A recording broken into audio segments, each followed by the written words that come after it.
you die, and then you die, and then you die again, but you never give up. This is Celeste. Madeline doesn't know why she has to climb to the top of the deadly Celeste mountain. She just knows that she has to do it. But you know why you have to keep on trying to conquer this game, because you can't stop playing it. So you die, and then you die again, and again, and again. Dying in Celeste is not a failure, it's a step towards finally getting past the latest obstacle we have been stuck for so long. No, dying isn't a problem in Celeste because you get to restart on the same screen in just 2 seconds.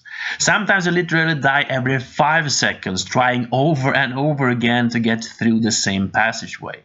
When the end credits rolled, I died over 3,000 times, something I don't think I ever done in a single player game before. An emotional and gripping story and 2D platformer is not the most usual combination in the world of gaming, but Celeste proves that it can be done right.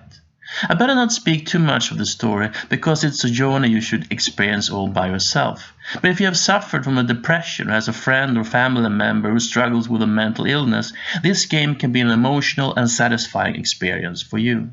It sure was for me. A serious subject like this is easily handled in a bad way, but the storytelling in Celeste is powerful and delicate. We can't have too many games that combines a solid challenge with the story both entertaining and thought-provoking, and Celeste is one of those games. Playing Celeste reminds me of the games from my childhood. It's very hard and it's equally adventurous. It feels like you and the game are discovering the possibilities of the video game medium for the first time together.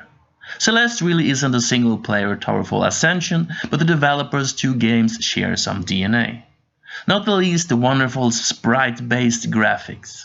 This is some true pixel art with rich, vibrant colors.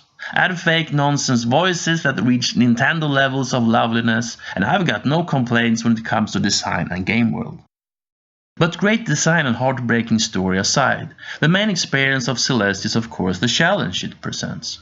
I've never been so proud of myself for completing a first level as I was when I finally beat the first chapter of this game. And I've never been so pleased with myself in a video game as when the end credits rolled. There's a few passages in the game that is a bit too frustrating, but the realization that the game is hard because living with mental illness is hard keep you by Madeline's side, trying again and again until you finally beat that screen too. The only problem I have with Celeste is what happens after the end credits. This isn't a spoiler because I sure as hell would have loved to know about this in advance. After the end credits you get to play one more level. No surprise there. You expect the platformer to have 8 levels, so ending on level 7 is kind of strange. The problem is that a short bit into chapter 8 there is a locked door. A door that totally refuses to open. So instead of a moment where I get to bask in the glory of finally finishing this hard game, after 15 hours of intense challenges and frustrations, I get to spend 30 minutes trying to open a door that refuses to open. I am told that I have to return in my footsteps to open the door, so I roam the beginning of chapter 8 again and again. Until I finally realize that I must play the entire game one more time, and this time find 4 hidden hearts that will allow me to play chapter 8. First of all, if this level was called bonus chapter or extra chapter or anything like that, this wouldn't be a problem at all.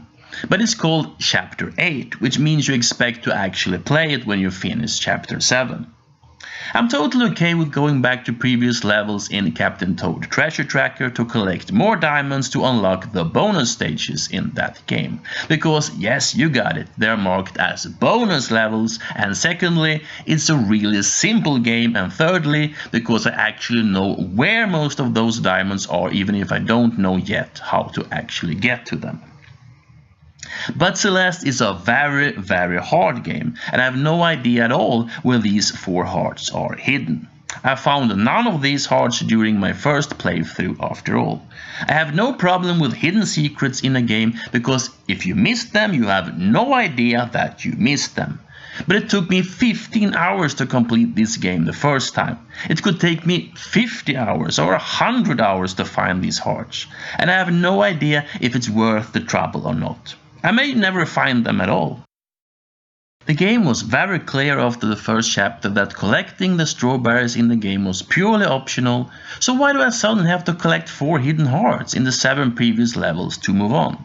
Hearts I have never even heard of before. This is not the game being hard, this is the game being stupid. I mean, I could turn on the internal cheat mode that literally makes you invincible and look up a guide on the internet on how to find the 4 hearts. But I haven't shed blood, sweat and tears for Madeline for 15 hours to get her to the top of the deadly mountain just to start cheating directly after the end credits. At least I didn't give up on the game before the game gave up on itself. The Good. Emotional and satisfying story. A tough and rewarding challenge to dig into. Lovely design with colorful graphics and great sound. The Bad. A bit too frustrating at times. Trying to force me to cheat to play the final level is stupid. When all is said and done, I give Celeste 8 out of 10. It's a wonderful game up until the end, which was a slap in the face after all the heart and soul I have put into this game. It's interesting that a game about fighting depression would get me to feel so depressed, not because of the richness of its story, but because it decides to screw me and itself over after the end credits. Thank you for watching, and we'll see you in our next review.